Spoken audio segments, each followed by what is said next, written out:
자, 20페이지 보겠습니다. 중개업이란 자, 세 가지 조건이 모두 해당되지만 된다. 자, 중개업이란 다른 사람의 의뢰에 의하여 그 다음에 일정한 보수를 받고 그 다음에 또 중개를 업으로 행하는 것 됐습니다. 자, 보죠. 일단은 업에 대한 개념 제가 아마 1월달 잠깐 얘기했을 거예요. 업은 뭐 하는 거다? 장사하는 거라 그랬죠. 자, 업은 장사하는 거다. 그래서 자, 장사의 기본 조건이 있었어요. 뭐예요? 장사의 기본 조건? 일단 네, 일회성이 아니어야 된다. 즉 계속해야 된다. 그 다음 또 하나의 조건. 계속해야 된다가 또 반복해야 된다는 거죠. 예, 그게 그거고요. 그다음 또 하나의 조건이 있었죠. 예, 돈 받아야 된다. 자, 두 가지. 이제 계속해야 된다, 돈 받아야 된다. 이 두 가지가 업의 기본적인 조건이라고 그랬어요. 자, 그러면 이제 중개업이란 다른 사람의 의뢰에 의하여 그 다음에 일정한 뭘 받고요? 보수를 받고 그 다음에 중개를 어떻게 한다? 예, 업으로 행하는 것. 업으로 행하는 것. 요게 뭐다? 중개업이에요. 자, 그러면 일단 의뢰가 있어야 돼요. 팔아주세요. 사주세요는 의뢰가 있어야죠. 지나가는 사람 붙잡고 너 해? 그러면 안 되겠죠. 기본적인 중개라는 개념은 소개시켜주는 거기 때문에 의뢰가 있어야 돼요. 자, 그 다음에 보수받아야 돼요. 그러니까 무료라는 것은 뭐가 아니다? 업이 아니다. 그래서 돈을 안 받고 하는 것은 업이 아니라고 했어요. 그래서 이제 이와 관련된 판례가 있죠. 자, 등록하지 않은 일반인이 자, 보수를 받기로 약속하고 중개인을 했습니다. 자, 이거 내가 소개시켜 줄 테니까 돈 얼마 줘. 이렇게 했겠죠? 그럼 이제 상대방도 그걸 허락하고 했습니다. 그래서 중개인을 했는데 아직까지 뭐를 받지 않았다면? 보수를 받지 않았다면 그럼 어떻게 된다? 이거는 업이다, 업 아니다?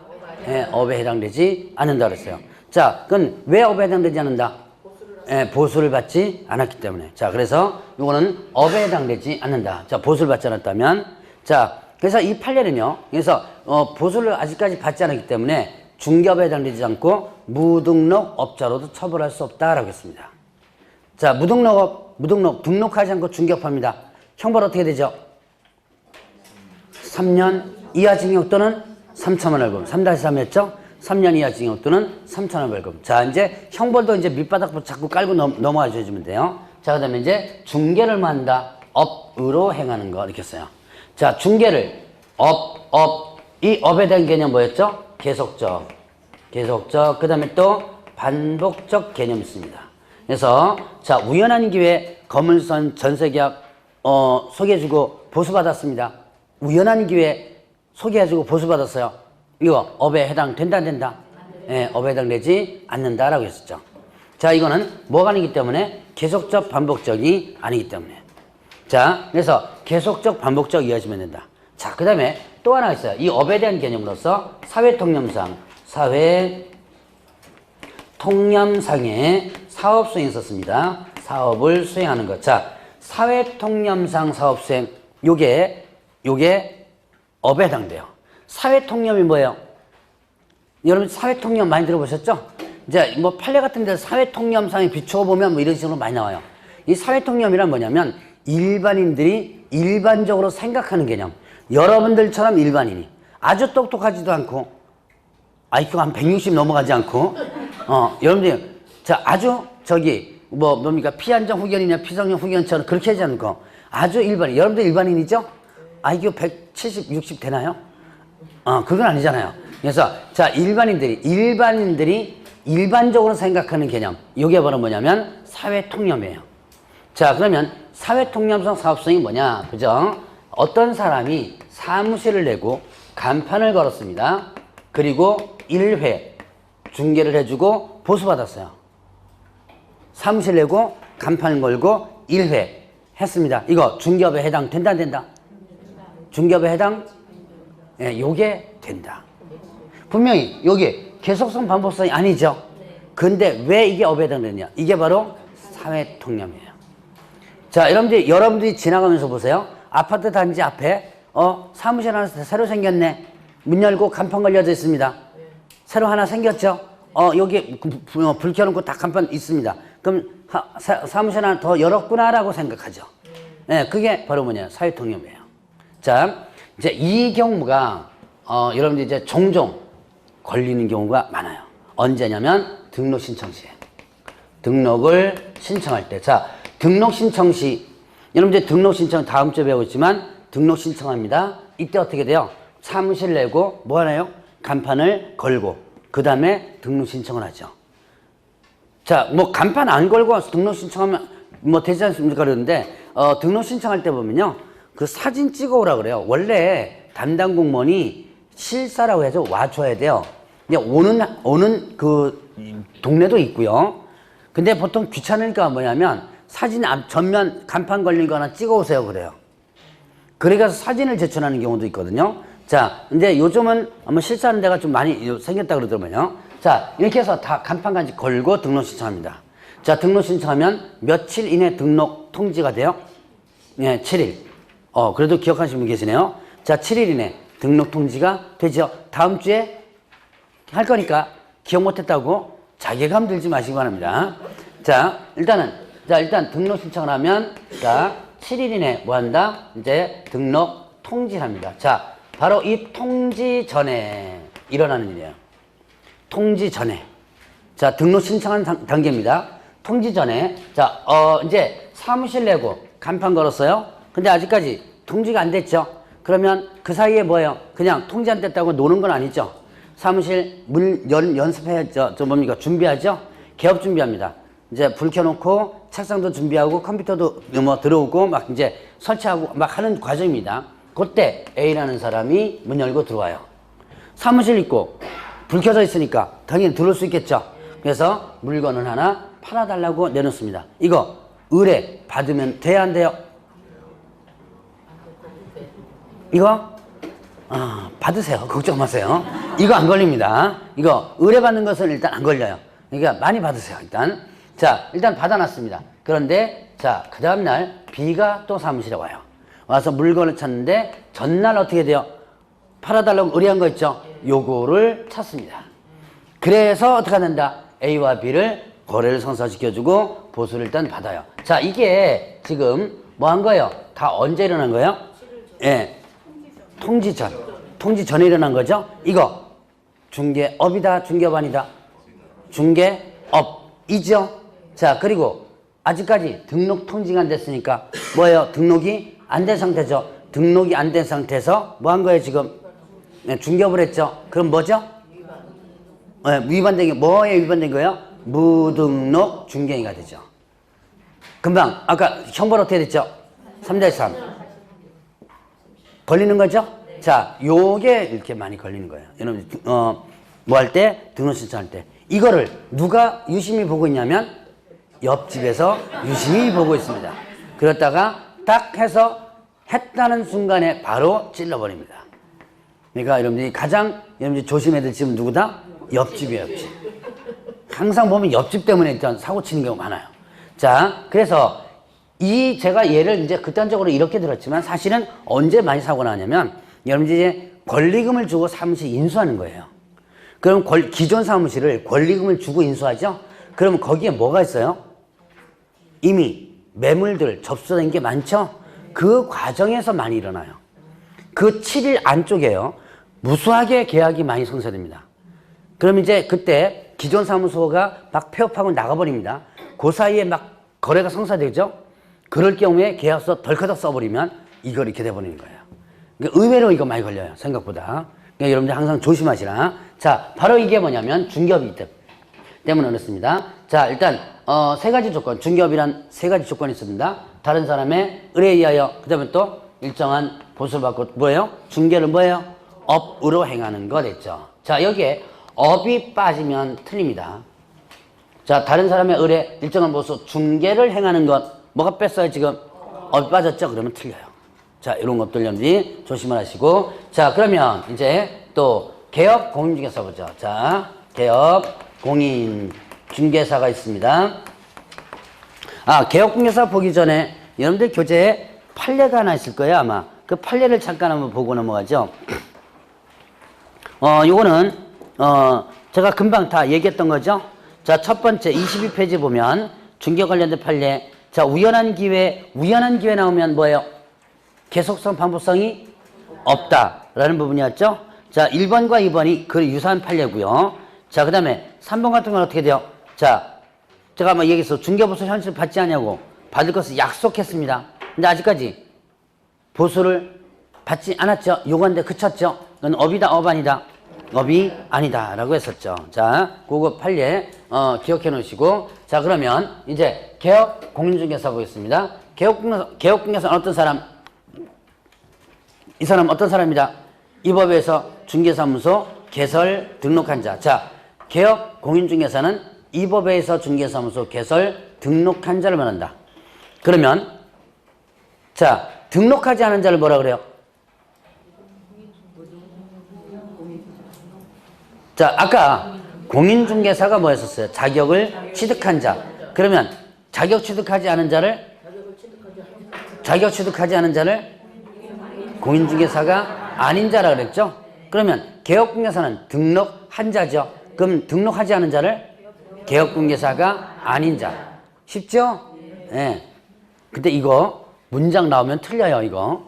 나중에 뭐 이런 문제 됐습니까? 그 이제 항의 입자 할 겁니다, 아마. 자, 일단 개업공개사는 등록한 자예요. 그러면 이때 법인 개업공개사가 있고, 그 다음에 또 공인중개사는 개업공개사 있고, 그 다음에 또 부칙에 의한 개업공개사, 이렇게 세 가지 개업공개사 종류가 있습니다.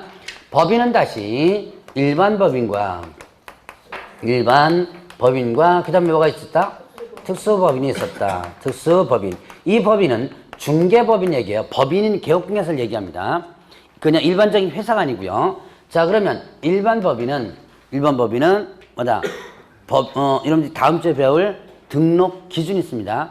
그 등록 기준을 갖춰서 등록한 법인을 뭐라 한다? 일반 법인이라고 그러고, 자, 특수법인이 있어요. 특수법인은 이거는 이제 뭐라 하냐? 다른 법률에 의해서 중개업을 할 수 있는 법인, 이렇게 표현합니다. 자, 그러면 이 중개업은 부동산 중개업이겠죠? 그럼 부동산 중개업을 하기 위해서는 기본적으로 어느 법이 필요하다? 부동산 중개업을 위해서는 기본적으로 어느 법? 공인중개사법이 필요하죠? 그런데 공인중개사법 말고 다른 법에서 뭐 한다? 일단은 자, 부동산 중개업을 하겠다고 명시한 법인들이 있더라. 이게 바로 뭐예요? 바로 특수법인들이에요. 자, 그러면 자, 여러분들 아마 교재 특수법인들 정리가 됐을 거예요. 자, 지역 농업협동조합 있었죠? 지역 농협 있었고요. 자, 그 다음에 또 뭐 있었어요? 지역 산림조합 있었죠? 그 다음에 또 산업단지 관리기관 있었습니다. 그 다음에 또 자산관리공사 있었어요. 자, 지역농협동조합은 농협동조합법에서 설립되는 거고, 지역산림조합은요, 이건 산림조합법이 있습니다. 에 의해서 하는 거고, 산업단지관리기관은요, 이거는 산업 직접 활성화 및 공장 설립에 관한 법률이 있습니다. 자, 그 다음에 자산관리공사는 이건 뭐다? 요거는 일단 자산관리공사법이 있어요. 여기에서 설립되는데, 이 개별법, 자, 그 법에서 얘네들 법인이 부동산 중개업을 할 수 있다고 명시가 되는 거예요. 업무 영역에. 그러면 얘네들은 왜 부동산 중개업을 하느냐? 자기 업무와 관련된 부동산이 연결되기 때문에 그래요. 자, 농업협동조합은 협동조합이죠. 조합원이 누구예요? 농민들이죠. 거기 관련된 부동산 뭐 있어요? 농지가 있겠죠. 농지. 그래서 이 농협은요, 농지에 대해서 매매기관 임대차를 할 수 있는 거예요. 그 다음에 자, 지역산림조합이 있습니다. 자, 산림조합. 조합원이 누구예요? 산주, 임야 주인들이죠. 자, 그럼 얘네들은 어떻게 한다? 예, 임야가 있겠죠. 임목과 임야 이런 것들이에요. 그 다음에 산업단지관리기관, 얘네들은 자, 뭐와 관련되죠? 공장과 관련돼요. 공단을 관리하는 거라 그랬습니다. 그래서 공장과 관련된 공장 건물 용지 있어요. 그 다음에 자산관리공사는 여기에 유입된 비업무용 부동산에 대해서만 알선할 수 있습니다. 그러니까 중개대상물이 어떻게 돼요? 일반 법인보다는 폭이 좁죠. 자, 그러면 이제 얘네들 중에서 세 가지. 자, 지역노동조합, 지역산림조합, 산업단지관리기관은 등록 필요 없어요. 왜 등록이 필요 없느냐? 자기네 법에서 공인중개사법, 구조 규정을 배제한다 그래요. 그럼 중개사법 구조가 뭐냐? 중개사법 구조는 등록 신청 규정입니다. 그럼 등록 신청 규정이 배제된다. 즉 얘네들은 어떻게 돼요? 등록 신청을 안 하고도 바로 중개업을 할 수 있어요. 근데 자산관리공사는 등록 신청 배제 규정이 없어요, 법에. 그래서 얘네는 등록을 신청해 줘야 돼요. 등록을 신청을 해 줘야지만 됩니다. 자, 이렇게 이제 등록해야 되는 법인이 있고 해야 되는 법인이 있고 안 해도 되는 법이 3개 있고요. 자, 그럼 이제 지역노동조합과 지역산림조합, 산업단지관리기관, 자산관리공사 얘네들은요. 자, 공인중개사법에서 중개사법에서 자 적용이 배제되는 배제 규정이 있습니다. 배제 규정이 있어요. 2가지 규정이 적용 배제되는데 하나는 법인의 등록 기준, 법인의 등록 기준, 등록 기준이 배제됩니다. 자, 보죠. 법인의 등록 기준 기억 한번 해보시기 바랍니다. 자, 법인의 등록 기준 상법상 회사 또는 협동조합 기본법상 협동조합으로서 자본금 혹시 기억나세요? 5천만 원, 자본금 5천만 원 이상이 된다. 등록 기준 첫 번째였죠. 두 번째는 14조 규정된 업무만을 영위할 목적으로 설립해야 된다. 세 번째는 대표자는 공인중개사 이해되고 대표자를 제외한 사원 또는 임원의 3분의 1 이상이 공인중개사야 된다. 자, 그 다음에 또 실무교육 받아야 되고요. 그 다음에 또 사무소 갖춰야 된다. 뭐 이런 게 있었죠. 자, 그럼 얘네들은 그러한 기준이 적용되지가 않아요. 자, 간단하게 보세요. 이 조합장, 농협조합장, 공인중개사 해야 된다.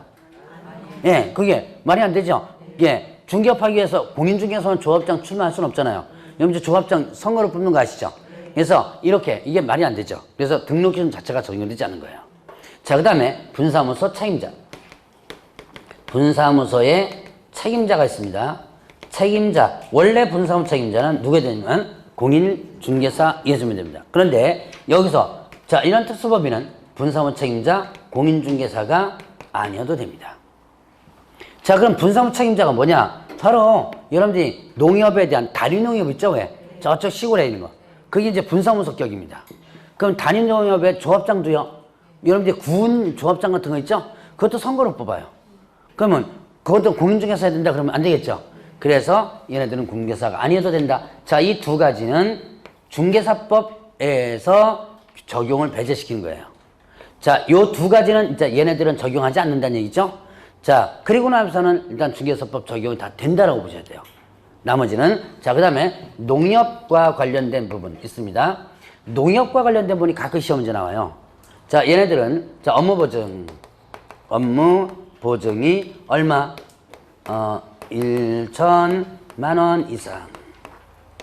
업무 보증 설정 얼마 이상이에요? 1천만 원. 자, 여러분들이 일반 법인이 업무 보증 설정 얼마 하는지 혹시 기억나시나요? 일반 법인의 일반적인 법인, 일반 법인 있죠? 얘네들은 업무 보증 설정 주된 사무소 2억 이상이에요. 한번 들어놓고 넘어가세요. 이렇게 한번 들어놓는 게 나중에 얘네들 기억이 금방 납니다. 2억 원 이상이에요. 분사무소는 1억 원 이상 이렇게 했는데 얘네들은요, 농협만큼은 별도로 어떻게 된다? 특별한 규정 1천만 원 이상만 하면 돼요. 왜 얘네들은 1천만 원 이상? 농지가 싸기 때문에 그래요. 근데 사실은 이거 바뀐 지가 오래됐는데 한 10몇 년 돼가요. 아직 안 바뀌어요. 근데 농지가 지금 꽤 비싸졌죠? 근데 어쨌든 그냥 기본 개념으로서 농지는 좀 싸구나. 그래서 액수가 어떻게 한다? 적다라고 보시면 됩니다. 자, 이제 이렇게 해서 법인은 일반 법인과 이렇게 특수법인 2가지로 나눠진다. 특히 이런 특수법인 중에서 이 지역노협의 시험 문제 이제 곧 잘 나오고요. 자, 그 다음에 이제 공인중개사 아닌 개업공개사는 어떻게 돼요? 얘는 공인중개사 자격을 취득한 다음에 뭐 한 거예요? 중개사무소 개설 등록하면 공인중개사 개업공개 되겠죠? 자, 부칙개업공개사. 자, 얘가 이제 문제죠. 부칙에 의한 개업공개사는 부칙에서 개설 등록한 것으로 본다 간주해주는 사람인데 얘는 어떤 사람이에요? 옛날부터 소개 영업법 시절부터 계속 뭐 하는 거예요? 계속 중개업을 해오던 사람. 소개 영업부터 해오던 사람이에요. 얘 자격증 있어 없어요? 없다. 공인중개사 자격증 없으면서도 옛날부터 해왔다는 전제조건 하에서 어떻게 한다? 너 영업권을 인정해 준 거죠. 너 계속 해라. 인정해 준 거죠. 자, 그래서 얘네들은 일단은 자 신규로 등록할 수 있어 없어요? 없다. 신규로 등록할 수 없고 점차 어떻게 된다? 소멸되는 사람이다 라고 볼 수 있습니다. 그래서 얘는 요즘은 시험 문제 많이 안 나오지만 그래도 알고는 넘어가라고 했죠. 자, 옛날부터 해오던 사람들, 자격증 없이 해오던 사람들이다. 자, 이제 새롭게 들어올 수는 없는 사람이다. 이렇게 구분을 해놓고요. 이렇게 해서 세 가지, 법인, 공인, 부칙, 세 가지를 여러분들이 다 묶어서 이제 모든 개업공개사 이렇게 표현을 합니다.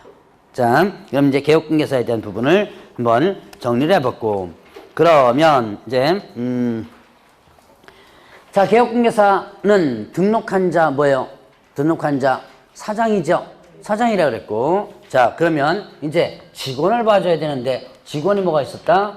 소속 공인 중개사와 소속 공인 중개사가 있고 뭐가 있었다? 중개 보조원이 있었죠. 자, 소속 공개사와 중개 보조원. 자, 소속 공개사 공개사 자격증이 있어 없어요? 있죠. 공인중개사 명칭 있죠. 자, 그리고 소속됐죠. 자, 소속됐다는 것은 뭐예요? 소속됐다는 것은 취직했다는 얘기죠. 자, 그래서 누구에게 소속된? 예, 개업공개사. 자, 개업 공인중개사에 소속된 누구다? 개업공개사. 저 공인중개사로서 했죠. 공인중개사로서 이렇게 했습니다. 자, 그 다음에 하는 일이 있었죠. 하는 일은 중개 업무를 뭐 하거나 수행하거나 아니면 또 보조하는 자 이렇게 했죠. 수행하거나 보조하는 자. 자, 중개 업무를 수행하거나 아니면 또 뭐 하는 자? 보조하는 자. 그러면 자, 일단은 위에 거는 소속 공개사를 설명하는 것이고 밑에 거는 뭐예요? 소속 공개사의 업무 영역을 설명하는 거예요. 직접 뭐다? 수행도 할 수 있고 뭐다? 보조도 할 수 있다. 자, 계약서 직접 쓸 수 있죠. 거래계약서, 또 확인설명서 직접 쓸 수 있고요. 또 보조도 할 수 있다 그랬죠. 자, 그럼 여기서 조심할 것은 공인중개사로서 여기 빠지면 틀려요. 왜? 얘는 반드시 누가 해주면 된다? 공인중개사 이해해주면 된다. 이 문장에서 소속공개사 이 문장에서 공인중개사라는 문구가 빠지면 틀립니다. 그 다음에 중개업무 수행 이게 빠져도 틀려요. 자, 예를 들어서 개업공개 소속된 공인중개사로서 중개업무를 보조하는 자 이러면 그냥 중개업무를 보조하는 자 그러면 그럴듯해 보이죠? 근데 거꾸로 뒤집으면 중개업무를 보조하는 자 이렇게만 딱 해놨다면 업무 수행할 수 없는 내용이 돼버리죠? 그래서 틀린 거예요. 자, 이런 문구가 빠지면 일단 틀린 거. 자, 그 다음에 이제 여기서 또 소속 공인중개사 부분에서 보면 일단은 한 사람이 특별히 더 들어갑니다. 하나가 더 법인에 있어서 공인, 중개, 사인, 사원 또는 임원. 사원 또는 임원을 뭐 한다? 포함한다. 이렇게 되어 있습니다. 자, 공인중개사인 사원 또는 임원을 포함한다. 자, 뭐 여러분 사원 또는 임원으로서 공인중개사인자를 포함한다. 뭐 이렇게 정확하게 표현하면 이렇게 되어 있는데요. 자, 그러면 사원 또는 임원 한번 사원 또는 임원이 누구죠? 사원 또는 임원. 제가 사원 또는 임원 하면 뭐를 기억하라고 그랬어요? 그렇죠. 경영진이다. 여러분들이 대표이사만 경영진이 아니라 그랬죠? 자, 이사 중에서 대표를 맡은 사람에 불구하고 여러분들이 이사나 감사 이런 사람들 이게 임원이죠? 자, 사원 또는 임원 한 명의 사업자에서는 사원이라고 그러고요. 자, 이 사람들은 누구다? 경영진이다. 회사가 잘못되면 이 사람들이 다 책임진다 그랬죠? 그러면 자, 일단 사원 또는 임원이 자, 등록 기준해 보겠습니다. 대표자는 공인중개사 이해되고 대표자를 제외한 사원 또는 임원의 3분의 1 이상이 공인중개사다.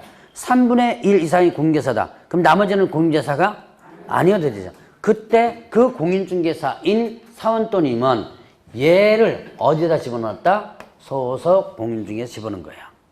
왜 소속 공인중개사 집어넣냐? 업무 영역을 구분하기 위해서요.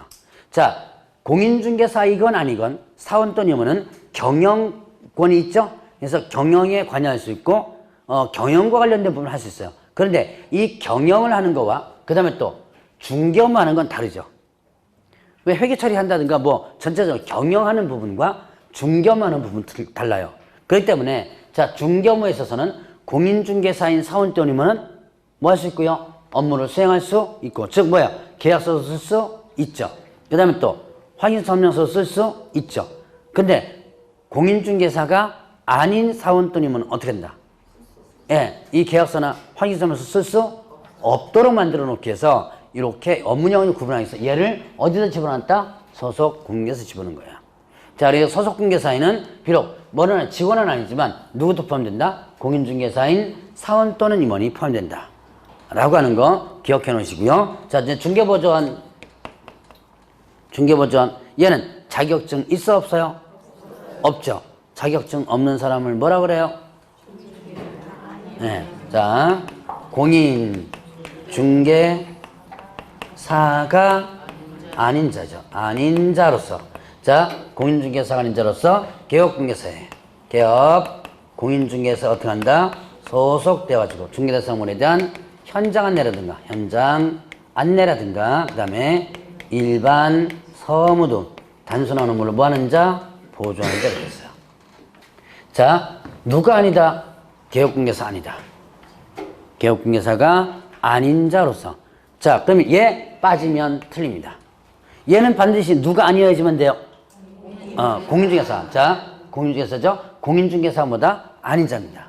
자, 그 다음에 개업공개사 소속됐죠? 자, 그는 현장 안내 일반 서무 등 단순하게 뭐예요? 보조하는 자. 여기에 중개업무 수행 들어가면 맞아요? 틀려요? 네, 틀리죠. 자, 요런 문구들. 그러니까 이런 문구에서는 주로 빠지는 것들이 많아요. 특히 중개보조원에 업무수행자가 들어가기도 합니다. 또 중개보조원에 공인중개사로서 보조하는 자, 이렇게 문제가 나오게 돼요. 그런 문제 유형들을 여러분들 일단 하나씩 보셔야지만 됩니다. 자, 여기까지가 이제 용어의 정의 부분이에요.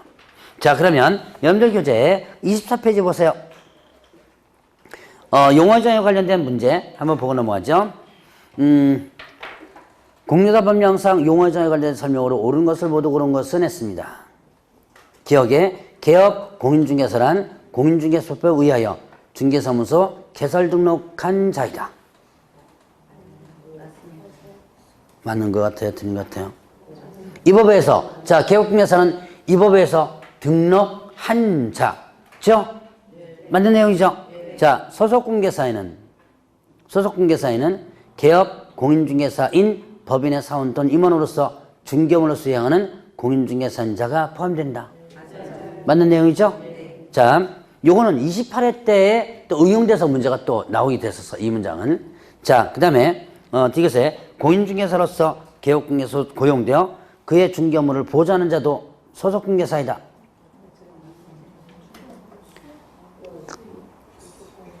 자, 공인중개사로서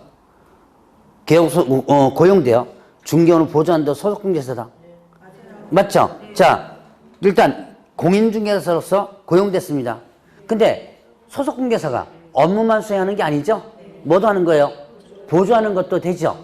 자, 그 다음에 우연한 기회 단일의 임대차 계약 중개를 하고 보수를 받은 사실만 오는 중개를 업으로 것으로 볼 수 없다. 예, 이것도 중개 관련해서 나온 판례죠? 맞는 내용. 자, 그럼 다 맞죠? 네. 자, 여러분들 아마 오후에 다음 주부터인가요? 그 기출문제 풀이하죠? 그래서 기출문제 같은 것도 이렇게 한번 쭉 한번 연습을 한번 해보면 이제 문제 적응 능력을 기르는데 상당히 아마 도움이 많이 될 거예요, 아마. 자, 그 다음에 이제 공인중개사 정책심의위원회를 보죠. 자, 위원회 하면 뭐예요? 뭐 하는 게 위원회예요? 위원회 기능이, 예, 심의한다 그랬죠? 자, 심의. 위원회 하면 심의 의결 기능을 가지고 있다라고 했습니다. 자, 그러면 공인중개사 정책심의위원회는 뭐를 심의하기 위해서? 공인중개사 업무에 관한 사항을 심의하기 위해서. 있겠습니다. 자, 여기에 공인중개사 업무입니다. 개업 공인중개사 업무가 아니죠. 자, 개업 공인중개사 업무가 아니고 공인중개사 업무에 관한 사항을 심의하기 위해서 어디에다가요? 국토교통부에 정책심의를 둔다, 둘 수 있다. 무슨 뜻이에요? 두어도 되고 안 둬도 되고. 자, 둘 수 있답니다. 둔다가 아니고. 자, 그러면 이때 공인중개사 정책심의위원회 구성 운영대에서 필요한 사항은 대통령령으로 정하도록 하고 있어요. 구성 운영에서 필요한 사항은 대통령령으로 정한다. 그러면 이제 심의사항이 있었죠? 자, 자, 심의상을 보면, 심의상을 보게 되면, 자, 공, 중, 변, 손, 이렇게 합니다. 자, 공인중개사, 시험 등, 자격, 취득현상. 이 내용들 종종 나와요. 그 다음에 중개업, 육성. 그 다음에 또 보수 변경. 변하면 뭐예요? 변경인데, 뭐 변경이다? 보수 변경, 손해배상 책임. 자, 다시 한번. 공중변성. 근데 여러분들이 이제 다른 과목에서도 이런 건 많이 볼 거예요. 앞글자다는 거. 근데 앞글자만 따가지고 외우면 절대로 안 된다 그랬죠. 이거는 여러분들이 기억력을 받쳐주기 위한 보조적 수단에 불과합니다. 그러니까 이렇게 외웠다고 해서 다 외운 게 아니에요. 항상 이렇게 해놓고 꼭 연습해 줘야 돼요. 공부해요. 공개사 시험 등 자격 취득하는 사항. 그 다음에 중개업, 육성, 변경. 뭐 변경이요? 보수, 변경, 손해배상 책임이 이렇게 되죠. 자, 그런데 이때 공인중개사 시험 등 자격 취득하는 사항은 누구는 따라야 된다 그랬어요. 그 밑에 보죠. 누구는 따라야 된다. 시도지사는 준수 의무 있었죠. 시도지사는 따라야 된다. 바로 밑에 한번 보세요. 거기 보니까 공개사 정책심의위원회에서 심의한 사항 중 공개사 시험 등 공개사 자격 취득한 사안의 경우에는 자, 누구는요? 특별시, 광역시, 도지사, 특별자치도지사 합치면 뭐라 그래요? 시도지사. 시도지사는 따라야 한다고 했어요.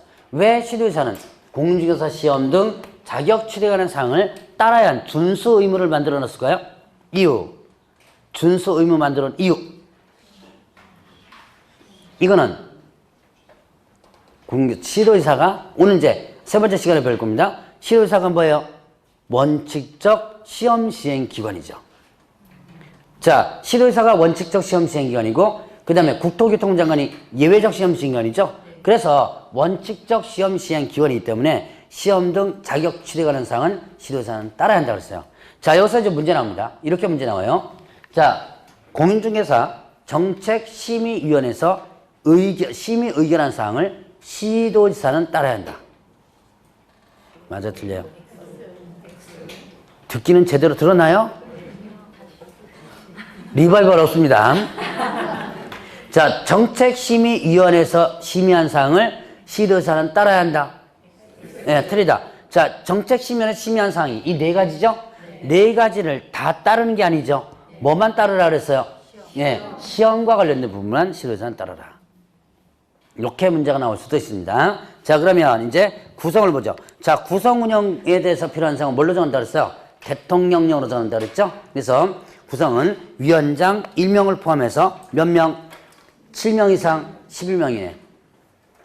위원장 1명을 포함해서 7명 이상 11명 이내의 위원으로 구성된다 그랬고요. 이때 위원장 1명을 제외한 포함이죠. 자, 그 다음에 7명 이상 요게 빠지면 틀려요. 7명 이상 쏙 빠져버리면 틀립니다. 자, 위원장 1명을 포함한 11명 이내 위원으로 구성한다. 제가 지금 뭘 뺐어요? 왜 틀려요? 자, 7명 이상이 빠지면 4명, 5명, 6명도 구성할 수 있죠. 그러나 여기서 최소한 몇 명은 돼야 돼요? 네, 7명은 돼줘야 되는 거예요. 자, 그러면 이제 위원장은요, 국토교통부 제1차관이 됩니다. 위원장은 누구 된다? 국토교통부의 제1차관이 된다. 2차관 하면 안 됩니다. 이렇게 나올 수도 있어요. 국토교통부는 1차관과 2차관이 있습니다. 왜 그럴까요? 부서 파트가 틀리기 때문에요. 여러분들 국토교통부 하면 국토 쪽과 뭐가 있어요? 교통 쪽 있죠? 그래서 국토 담당 차관과 교통 담당 차관 이렇게 나눠져요. 그래서 1차관, 2차관 이렇게 나눠집니다. 법무부 같은 경우는요, 일이 하나이기 때문에 차관이 한 명밖에 없어요. 그럼 그냥 법무부에는 그냥 차관 하나인데 이렇게 예를 들어서 보건복지부 이렇게 됐죠. 그러면 보건 파트하고 복지 파트 이런 식으로 해서 차관이 나눠져요. 그래서 자, 국토교통부도 차관이 2명이다. 그러니까 2차관이 아니고 1차관입니다. 자, 그러면 이제 위원 한번 보죠. 위원회 보면 자, 위원은 누가 임명 또는 위촉한다? 위원은 국토교통부 장관이 임명하거나 위촉한다 그랬습니다. 국토교통부 장관 임명 또는 위촉하는데 자, 어떻게 하냐? 대상을 보면 국토교통부 몇 급 이상? 4급 이상. 자, 5급이 아니고 4급이에요. 4급 이상 이에 상당한 공무원이나 고위공무원단 중에서 일반직 공무원이 있습니다. 자, 그 다음에 또 고등교육법 제2조에 따른 학교, 고등교육법 제2조에 따른 학교가 전문대학 또는 대학이에요. 거기에 뭐가 있다? 부교수 직에 있는 사람. 전임 강사 이상이 아닙니다. 부교수 있는 직, 그 다음에 변호사, 회계사, 협회 추천하는 사람, 이런 사람들 쭉 나와요. 특히 기억과 니은, 여러분들 좀 조심을 해보시고요. 그 밑에 임기 뭐죠? 임기는 몇 년으로 하되? 2년이죠? 자, 임기는 2년으로 하되. 자, 밑에다가 2년 밑에다가요. 연임 X라고 해놨어요. 연임 X. 무슨 얘기예요? 연임할 수 없다는 얘기죠. 자, 이걸 왜 써놓냐? 여러분들이 위원회가 지금 2개가 있어요. 중개사법에. 이렇게 공개해서 정책심의위원회가 있고요. 또 뭐가 있냐면 협회 부분에서 공제운영위원회 있죠. 들어보셨을 거예요? 그 2가지가 구조가 좀 비슷한데 다른 면들이 있습니다. 나중에 이제 그 2개를 비교해서 문제가 나올 수도 있으니까, 자, 그런 좀 차이점들. 그래서 공제운영위원회는 연임 가능해요. 근데 연임 가능하다는 소리가 없어요. 그래서 연임 X라고 써놓고, 자, 그러면 이제 보궐위원은 남은 기간으로 하죠. 자, 그 다음에 이제 위원회 제척, 그 다음에 또 기피, 그 다음에 회피. 자, 제척은 뭐, 이 개념 여러분들이 기억하라 했죠. 제척은 뭐예요? 네, 이거는 배제하는 거고, 기피는요, 배제를 뭐 한다? 요구하는 거고요. 회피는요, 스스로 빠져라. 스스로 배제된다. 라고 했습니다. 스스로 빠져된다. 자, 제척 사유라면 뭐다? 이거는, 자, 위원과 안건의 당사자. 자, 여러분들이, 위원회는 뭐 하는 기관이라고 했어요? 심의하는 기관이라고 했죠? 그럼 심의하려면 안건을 내야지만 되죠? 그 안건의 당사자와 위원이 뭔가가 좋은 관계입니다. 자, 배우자였거나 배우자이었던 자거나, 이렇게 하면 제가 좋은 관계입니다 그랬더만, 배우자이었던 자가 왜 좋습니까 그러던데. 어쨌든 좋은 관계예요. 자, 그 다음에 친족이거나 친족이었거나, 용역받아서 사람이었거나, 대리인이었거나, 어쨌든 좀 관계가 좋은 관계예요. 자, 그러면 당연히 어떻게 돼요? 이 위원이 안건의 당사자와 관계를 위원이 알겠죠? 자, 이때 이렇게 된다면 어떻게 돼요? 그런다면 의결에 영향을 줄 수가 있죠. 그래서 이때는 이 사람을 의결해서 빼버리는 거예요. 자, 그게 바로 뭐다? 제척입니다. 의결해서 제외시키는, 그 안건의 의결을 제외시키는 거. 자, 기피는요, 빼달라고 어떻게 돼요? 배제를 뭐 한다? 요구하는 거라 했죠.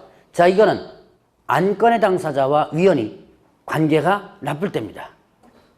자, 제가 안건을 들고 왔습니다. 근데 여러분들이 위원이에요. 근데 어떻게 돼요? 내가 어제 저녁에 여러분들 술 먹고 싸웠습니다. 위원과 싸운 거예요. 내가 딱 들고 보니까 이 앞에 앉아 있거든요. 그럼 이 내가 들고 온 안건과 어떻게 돼요? 안건에 영향을 미칠 수가 있죠? 그래서 제조는 어떻게 한다? 빼달라. 누구한테 빼달라고 요구하는 거예요? 기피 신청할 수 있습니다. 누구한테? 심의위원회요. 예, 심의위원회. 심의위원회가 어떻게 했는가? 기피 신청을 할 수 있습니다. 그럼 기피 신청하면 심의위원회에서는 어떻게 결정한다? 의결로서 결정하는 거예요. 자, 그러니까 여러분들이 공중변선 이거 의결하는 거 있죠? 그거 말고도 의결사항이 뭐 이런 것도 의결사항이 해당되는 거죠. 자, 그 다음에 이제 이거는 빼달라고 요구하는 거고, 자, 회피는요 스스로 빠지는 거라고 했죠. 어떤 경우에 스스로 빠져야 돼요? 어떤 경우에? 제척 사유일 때. 기피 신청이 아닙니다. 제척 사유일 때, 이때는 스스로 빠져라. 만약에 제척 사유일 때 스스로 빠지지 않는다. 스스로 빠지지 않는다면 이때는 국토교통부 장관은 해촉할 수 있다 라고 합니다. 그러니까 이 3가지에 대한 개념만 여러분들이 일단 이해하시면 되고요. 자, 그러면 이제 위원장의 직무는, 자, 심의위원회 대표하고 업무 총괄하죠. 그 다음에 부득이한 사유로 직무 수행이 없을 때 위원장이 미리 지명한 위원이 그 직무를 대한다. 자, 미리 지명한 위원 밑줄 한번 쳐보세요. 그리고 거기다가 뭐라고 쓰냐면 부위원장 X 이렇게 써놓으세요. 부위원장 X. 자, 무슨 뜻? 부위원장이 대행한다 그러면 틀려요. 자, 지금 여기에는 부위원장이 없습니다. 여러분들 보통 보면 회장, 위원장 뭐 이런 게 있으면 밑에 뭐가 있어요? 뭐 부회장 이런 사람도 있죠. 그 부회장이 하는 역할이 뭐예요? 보좌하고, 업무를 보좌하고, 그 다음에 회장이 없을 때 그 일을 대신해서 하는 게 부회장이죠? 자, 그럼 여기 보니까 부위원장이 없고요. 미리 지명한 위원이 대신한다라고 됐어요. 자, 그런 문구들 조심하시고, 자, 그 다음에 이제 위원장은 회의 소집해서 의장 되고요. 그 다음에 의견은 어떻게 한다? 과반수 출석으로 개의하고. 자, 제적위원 과반수입니다. 제적위원 과반수가 출석하고요. 출석위원 과반수가 의견합니다. 그리고 또 이제 회의 소집하려면 며칠? 예, 7일 전까지 통보를 하라 그랬죠? 긴급 판사는 전날까지 할 수 있고요. 자, 전문가 출석하게 해서 의견 들을 수도 있고, 간사, 일 처리할 간사, 잡일하는 거죠? 한 명을 둔다 그랬어요. 대략적으로 이 정도까지만 한번 정리를 하고 갑니다. 자, 다음 페이지에 보니까 문제를 한번 보죠. 자, 공인중개사법령상 공개사 정책심의위원회라는 설명으로 틀린 것을 했습니다. 1번에 보면 자, 위원장은 국토교통부 제1차관이 된다. 맞죠? 이거 이제 조금 어렵게 나오면 일자를 이자로 바뀌어서 나올 수도 있어요. 그 다음에 심의위원회 위원장은 위원장 1명을 포함하여 몇 명? 예, 7명 이상 심의위원으로 구성된다 그랬죠. 3번에 심의위원회에서 중개보수 변경에 관한 사항을 심의한 시도의사는 이에 따라야 한다. 자, 뭐를 따라주면 된다 그랬어요? 예, 시험과 관련된. 왜 따라야 된다 그랬어요? 시도의사가 원칙적 시험 시행 기원이라 그랬죠? 그래서 얘가 따라야 된다 그랬죠. 자, 그래서 3번이 틀렸고요. 그 다음에 심의위원회는 위원이 해당한 건에 대하여 연구 용역 감정을 한 경우 심의 의결에 제척된다. 자, 안건의 당사자와 위원이 이런 식으로 했다면 제척 사유에 해당되죠. 자, 그 다음에 위원장이 부득이한 사유로 직무 수행 없을 때 미리 지명위원이 직무를 대행한다. 예, 뭐 27회 때는 좀 쉽게 나왔지만 이게 어렵게 나오면 이걸 뒤집어서 나올 수도 있겠죠. 자, 그러면 이제 중개대상물 보죠. 자, 중개대상물 하면 일단 여러분들이 토지 있었죠? 토지, 그 다음에 건축물, 그 밖의 토지의 정착물이 있습니다. 토지의 정착물이 있었고요. 그 다음에 뭐가 있었죠? 임목, 그 다음에 광업재단, 그 다음에 공장재단 있습니다. 뭐 공장재단, 광업재단 이렇게 뭐 순서를 이렇게 하기도 하는데 저는 그냥 이렇게 합니다. 자, 일단 보죠. 요 5가지만이 뭐가 된다? 중개대상물이다. 요 5가지가 아닌 것은 중개대상물이 아니죠. 자, 그러면 보죠. 토지, 일반적으로 땅이죠. 그러면 땅은 뭐 단위로 거래가 돼요? 필 단위로 거래가 되죠. 자, 그러면 이때 1필의 일부, 1필지의 일부, 이거 중개대상물에 해당된다 안 된다?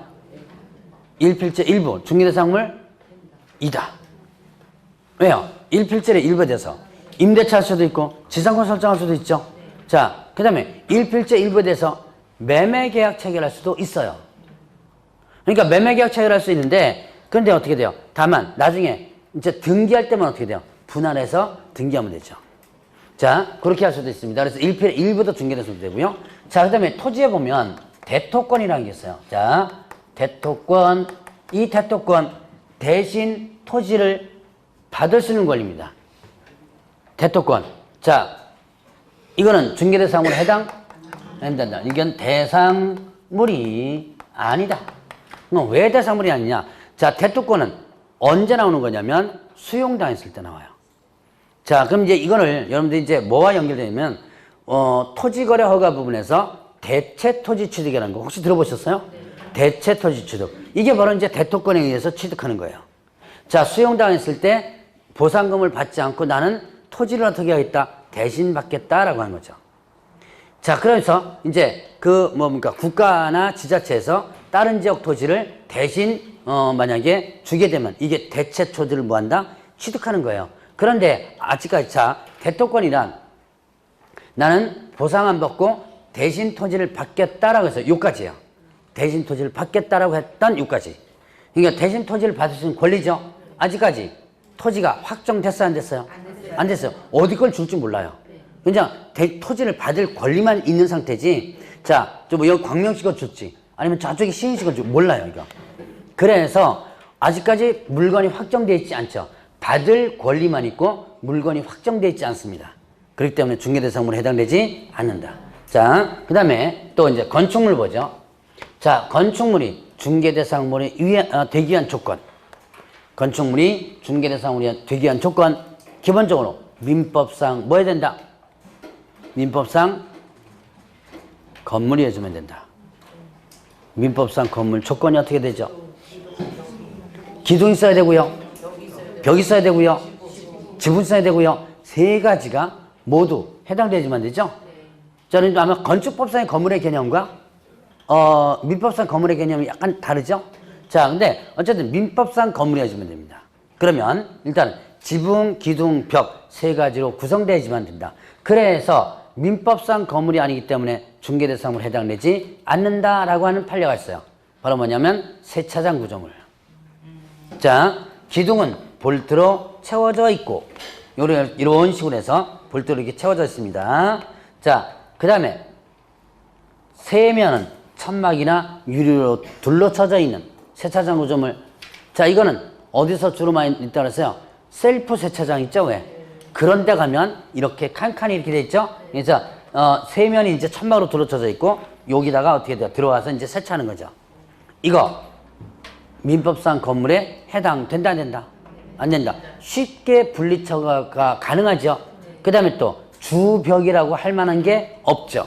자, 이거는 뭡니까? 민법상 건물이 아니다. 그래서 뭐가 아니다? 중개대상물이 아니다.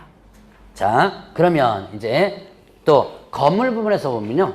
자, 장래 건축 예정인 건물이 있어요. 자, 장래 건축 예정인 건물로서 뭐냐면 분양권이라는 게 있습니다. 분양권. 자, 실체가 없어요. 기둥도 없고 벽도 없고 지붕도 없습니다. 그런데도 자, 이미 목적물이 특정되어 있어요. 바로 이게 뭐냐면 분양권이에요. 분양계약 체결됐습니다. 그럼 동호수도 어떻게 돼요?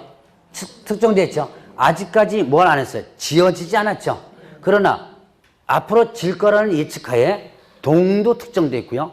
동호수도 그 다음에 이미 계약도 체결됐어요.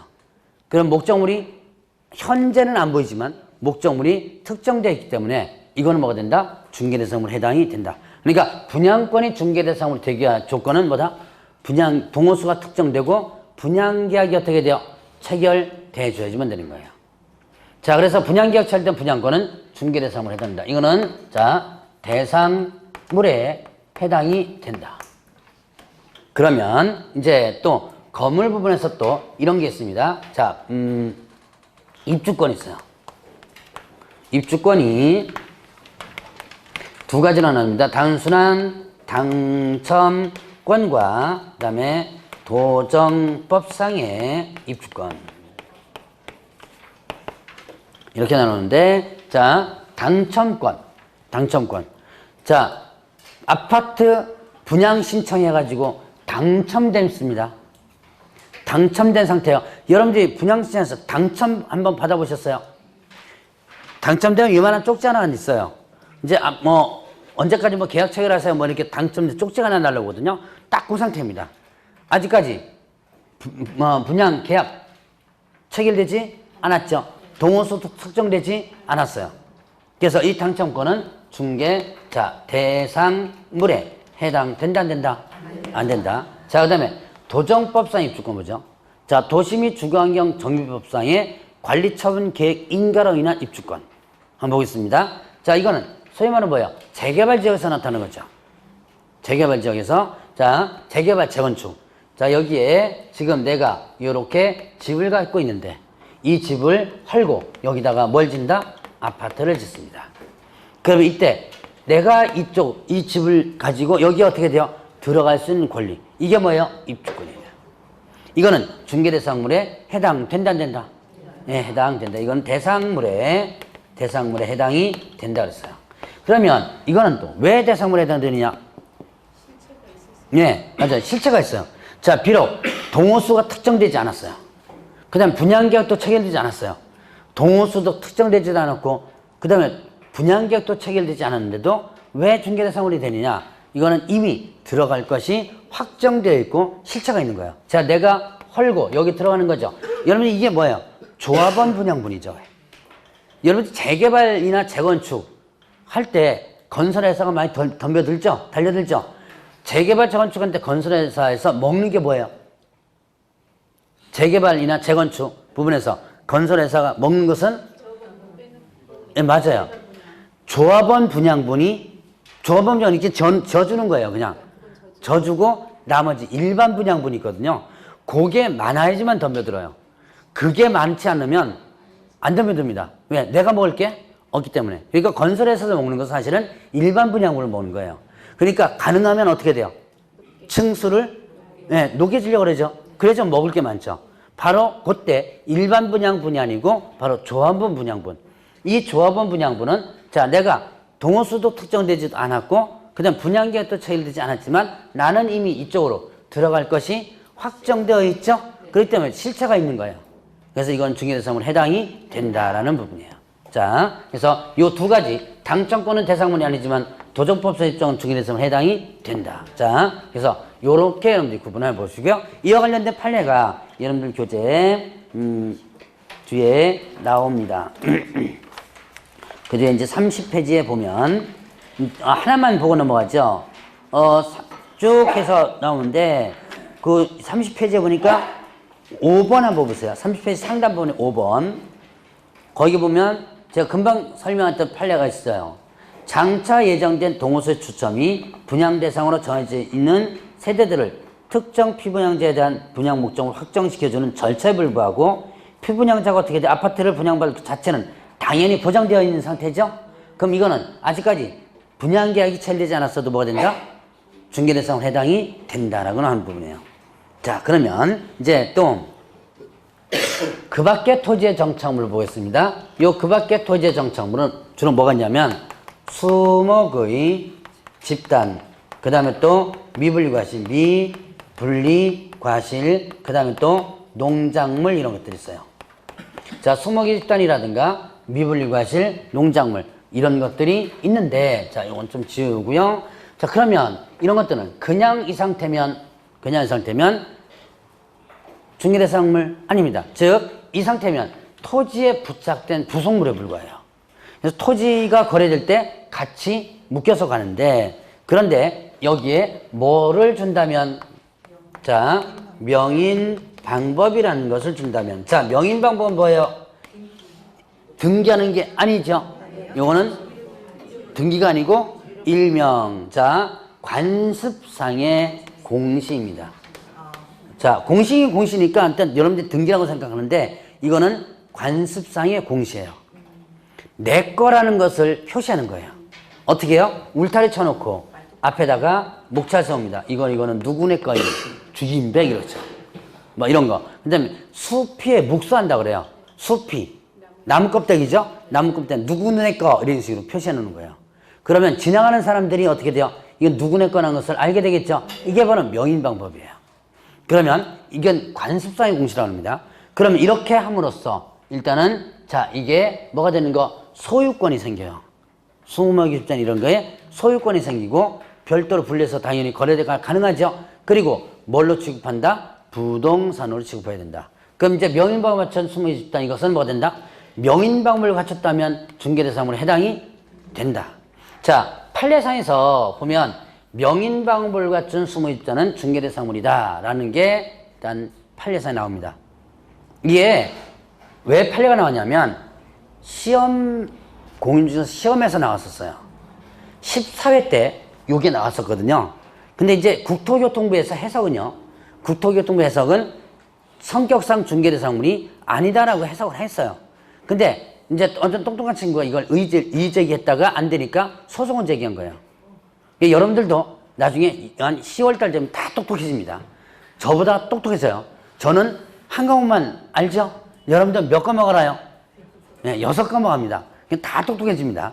그래서 이제 똑똑한 친구가 소송을 제기한 거예요. 자, 이거는 민법상 자 봐도 부동산 취급하니까 당연히 중개대상 되지 않느냐 그러는데 소송에서 이겼어요. 그래가지고 14회 때 이제 요거 수목이 집단이 중개대상이 된다라고 해가지고 이제 14회 때 시험 문제 기출 문제에 안 된다고 나왔다가 이제 판례선에서 된다라고 이제 뒤집어지면서 그 뒤에 한 몇 번 나왔습니다. 근데 미분일과실 농작물은요 이제 교재마다 좀 틀려요. 분분합니다. 자, 이거는 판례가 없으니까 중개대상 아니다라는 해석도 있고요. 근데 이쪽으로 해석하니까 중개대상 해석된다라고 뭐 해서 하는 부분도 있는데 그거는 굳이 따지지 말고 여러분들 어차피 학문하는 게 아니죠. 이제 학문하는 게 아니고 시험용으로 공부하는 거니까 이것만 기억하면 돼요. 자, 명인방법을 갖춘 소송의 집단은 뭐 해당된다? 중개대상물에 해당된다. 이것만 여러분들 일단 기억하면 됩니다. 자, 임목광업재단 공장재단은 좀 쉬었다 하시죠.